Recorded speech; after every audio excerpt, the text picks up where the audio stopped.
Hello friends, ఎలా ఉన్నారు? బాగున్నారా? నేనైతే చాలా బాగున్నాను.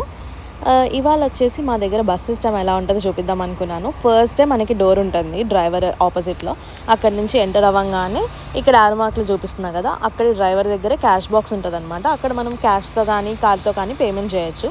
పేమెంట్ చేసి లోపలికి వచ్చిన తర్వాత ఎగ్జిట్ అవ్వాలి అనుకుంటే మనకి ఇక్కడ ఆరో మార్కులు చూపిస్తున్నా కదా, ఈ డోర్ యూజ్ చేస్తామన్నమాట. బేసికల్లీ రేర్ డోర్ ఎగ్జిట్కి యూజ్ చేస్తారు. బట్ ఫ్రంట్ డోర్ నుంచి కూడా వెళ్ళొచ్చు, అదేం ప్రాబ్లం లేదు.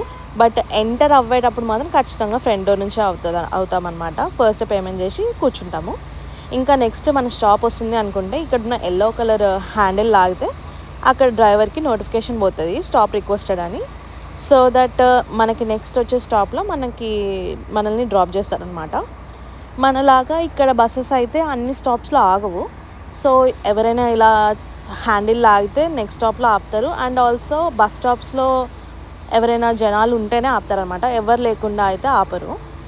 ఇంకా ఇక్కడ 2 డిస్ప్లేస్ ఉంటాయి. అక్కడ నెక్స్ట్ వచ్చే 3 స్టాప్స్ అయితే డిస్ప్లే అవుతూ ఉంటాయి. సో దట్ మనం చూసుకొని దిగచ్చు. ఇంకా మేమైతే వచ్చిన స్టార్టింగ్ నుంచి ట్రాన్సిట్ అనే యాప్ యూజ్ చేస్తాము. అదైతే ట్రాక్ చేయడానికి ఈజీగా ఉంటుంది. ఏ స్టాప్లో దిగాలో ఈజీగా నోటిఫికేషన్స్ వస్తాయి అన్నమాట. సో అదనమాట. మళ్ళీ రేపు కలుస్తా. టాటా.